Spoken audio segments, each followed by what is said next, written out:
ये क्वेश्चन हमें ऑक्सीजन के लिए दिया गया है।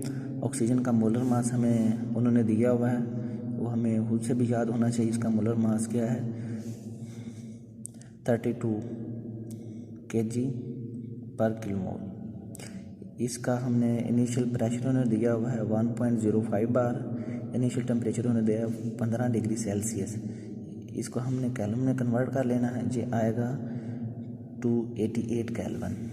हमारे पास उन्होंने फाइनल प्रेशर वो दिया है जिस तक हमारा सिस्टम पहुंच गया है, वो क्या है 4.2 बार। हीट रिजेक्टेड उन्होंने कहा है जो हीट रिजेक्टेड है वो वर्क का थर्ड पार्ट है। ये हीट रिजेक्ट हो रही है, इसलिए इसके साथ माइनस का साइन लगाया गया।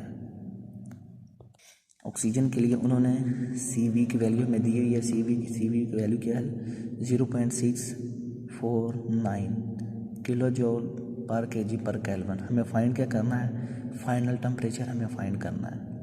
इसके लिए हम ये फॉर्मूला यूज़ करेंगे Q + W CV T2 - T1। यहाँ पर उन्होंने Q क्या दिया हुआ है, ये है जो वर्क डन है उसका थर्ड पार्ट है। थर्ड पार्ट क्या उसका रिजेक्ट हो जाएगा, इसलिए उसके साथ माइनस साइन है। इसे 1 में से -1/3 करेंगे तो ये हमारे पास आ जाएगा 2/3। ये आ गया work into CV = CV × T2 - T1। इसे हमने एक का नाम दे लेना है। सॉल्यूशन हम आगे स्टार्ट करते हैं। आगे हमारे पास हमें ये R है, ये जनरल गैस कांस्टेंट है, इसकी वैल्यू हमें याद होनी चाहिए। ये उन्होंने दी है क्या है 8.1345 किलो जूल ओवर kg पर केल्विन। ये इसको हम जब मोलर मास से ऑक्सीजन के मोलर मास से डिवाइड करेंगे तो ये हमारे पास ऑक्सीजन के लिए गैस कांस्टेंट आ जाएगा। ऑक्सीजन के लिए इसकी गैस कांस्टेंट की क्या वैल्यू होगी 0.254 किलो जूल पर kg पर केल्विन। आगे हमने वर्क फाइंड करना है। वर्क हमारे पास होगा तभी हम इस फार्मूले तक पहुंच सकेंगे। वर्क क्या फार्मूला हमें दिया गया है R × T2 - T1 / n-1। ये क्वेश्चन हमें दिया गया है। ये फार्मूला हमें मालूम है, हम पीछे थ्योरी में पढ़ चुके हैं। इस फार्मूले से पहले हमें T2 की वैल्यू मालूम होनी चाहिए। T2 हमने फाइंड करना है और हमें इस फार्मूले से हम अपना फाइनल टेम्परेचर फाइंड करेंगे, लेकिन इससे पहले हमें W की वैल्यू नहीं मालूम, इसलिए हम इस इक्वेशन को W = R × T2 - T1 / n-1 इसे इक्वेशन नंबर 1 में पुट कर देंगे। इस वर्क की जगह पुट करने से ये मैंने लिख दिया है फ्रॉम 1 क्या दी हुई है 2/3 work = CV × T2 - T1। Put क्या करना है, पुट A × 1। जो A क्या दी हुई है, ये हमने इसका A का नाम दिया हुआ है। A को हमने 1 में पुट कर देना। 1 में पुट करने से क्या हुआ 2/3 R × T2 - T1 / n-1 = CV T2 - T1। ये T2 - T1 ये एक को कैंसिल कर देंगे। हमारे पास आगे क्या आ जाएगा, हमें यहाँ से क्या चाहिए, हमें यहाँ से n की वैल्यू चाहिए बेसिकली। यहाँ पर फॉर्मूले में क्या है n-1/n। हमें n की वैल्यू नहीं मालूम, तो हम यहाँ से n की वैल्यू निकालेंगे। इस सारे को सॉल्व करने से हमारे पास n की वैल्यू आती है n = 1.26।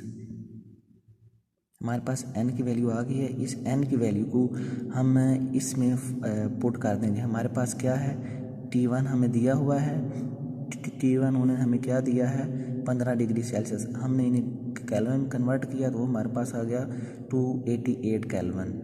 हमें P1 दिया हुआ है, P1 उन्होंने दिया हुआ है 1.05 दिया हुआ है और P2 दिया हुआ है 4.2 बार दिया हुआ है। हमारे पास सिर्फ n नहीं था, n हमने जब फाइंड कर लिया तो इसमें तमाम वैल्यूज पुट कर देंगे और T2 हम निकाल लेंगे। आइए देखते हैं कैसे निकालते हैं।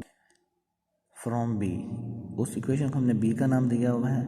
यह आगे प्रोसीड करने से ये T1/T2 दिया हुआ था, P1/P1 n-1 दिया हुआ था। यहाँ से हमने T2 की वैल्यू निकाली तो हमारे पास क्या आ गया, हमारे पास बेसिकली ये दी हुई थी form T1 T2 equal to P1 P2 whole की पावर n-1 ओवर n। इसे हम जब रिजॉल्व करेंगे, T2 हमें फाइंड करना है तो T2 की फॉर्म में ये हमारे पास आ गई है, T2 आ गया है, T2 is equal to T1 P2/P1 raise to power n-1 over n। इसमें हम वैल्यूज पुट कर देंगे। n की जगह हमने पुट किया 1.26 -1 1.26। T1 की वैल्यू हमने 288, P2 हमारे पास क्या है 4.2 बार, P1 हमारे पास क्या है 1.05 बार। ये रेज टू पावर इसमें से 1.26 में से 1 माइनस गया 0.26 1.26। इस सारे को कैलकुलेटर से सॉल्व करने से हमारे पास फाइनल टेम्परेचर 112 डिग्री सेल्सियस आ जाएगा। केल्विन में इसकी वैल्यू क्या होगी 385 केल्विन। जज़ाकल्लाह।